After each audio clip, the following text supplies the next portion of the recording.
Anxiety.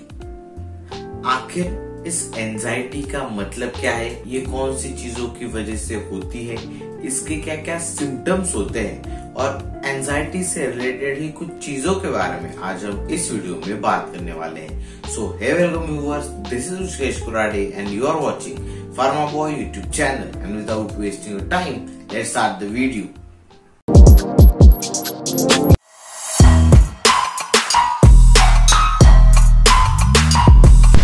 तो सबसे पहले बात करते हैं एंजाइटी के बारे में। एंजाइटी का आखिर मतलब क्या है? तो एंजाइटी का ये मतलब है कि घबराहट महसूस होना। मतलब किसी भी सिचुएशन में अगर आप है तो उस सिचुएशन में बहुत ज्यादा घबराहट महसूस होना, इसी चीज को एंजाइटी कहा जाता है।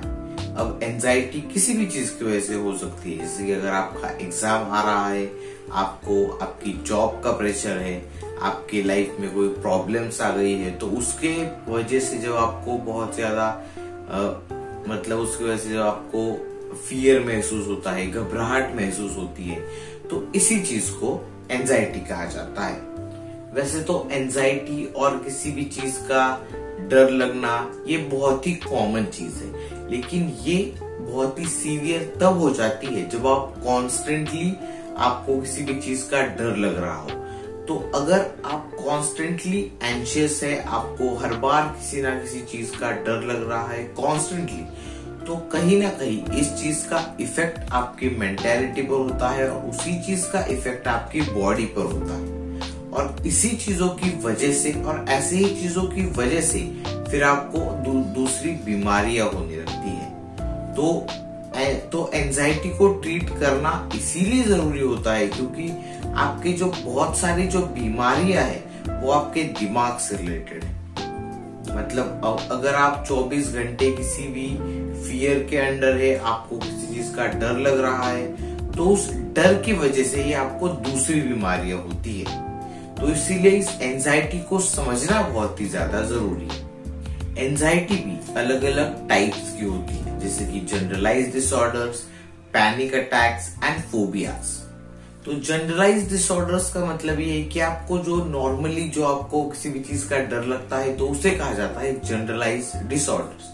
मतलब अगर आपके लाइफ में कोई मेजर प्रॉब्लम आ गई है तो उसका आपको डर लग रहा है, आपको आपकी फाइनेंशियल सिचुएशन को लेकर डर लग रहा है, आपके लाइफ में कोई इवेंट्स ऐसे हुए हैं जिनकी वजह से आपको डर लग रहा है, तो ये जो डर है वो आपको होना एकदम नॉर्मल है। तो इन्हें जनरलाइज्ड डिसऑर्डर कहा जाता है और बेसिकली इनके लिए कोई भी आपको मेडिकल ट्रीटमेंट लेने की जरूरत नहीं है। देन दूसरे कुछ होते हैं जैसे कि पैनिक अटैक्स। मतलब आपको किसी भी पर्टिकुलर सिचुएशन में बहुत ही ज्यादा अचानक से ही डर लगने लगता है और ये बार बार ये रिपीट होता है। और इस कंडीशन में क्या होता है कि जब भी आपको ऐसी एंजाइटी होती है तो आपका हार्ट बीट बढ़ता है, आपका जो ब्रीदिंग रेट है वो बढ़ता है, आपको बहुत ज्यादा पसीना आने लगता है। तो ये कुछ ऐसे सिम्टम्स होते हैं। देन होते हैं फोबियाज। मतलब बहुत ही मेजर आपको कुछ चीजों का डर लगने लगता है। तो ऐसे ही इस एंजाइटी को अलग अलग टाइप्स में डिवाइड किया जाता है।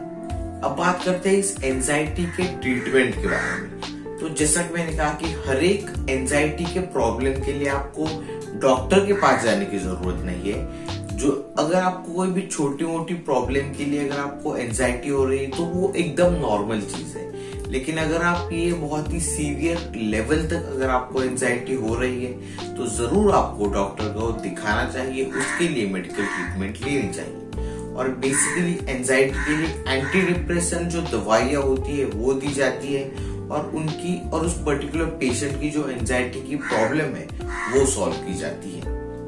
और अगर आप मुझसे पूछेंगे तो मैं ये सजेस्ट करूंगा कि आप एक्सरसाइज कर सकते हैं, आप योगा ट्राई कर सकते हैं आपके एंजाइटी के लिए।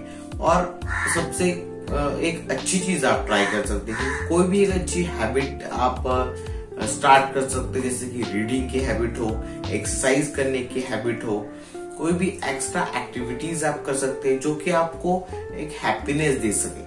तो उसकी वजह से भी आपकी जो आपका स्ट्रेस है, जो आपका किसी भी चीज को लेकर डर है, वो कम हो सकता है। तो आई होप एंजाइटी से रिलेटेड ये सारी चीजें आपको क्लियर हो गई होंगी। तो आज की वीडियो के लिए बस इतना ही, फिर मिलते हैं इससे एक नए वीडियो में। Till then keep watching farmer boy and finally thanks for watching.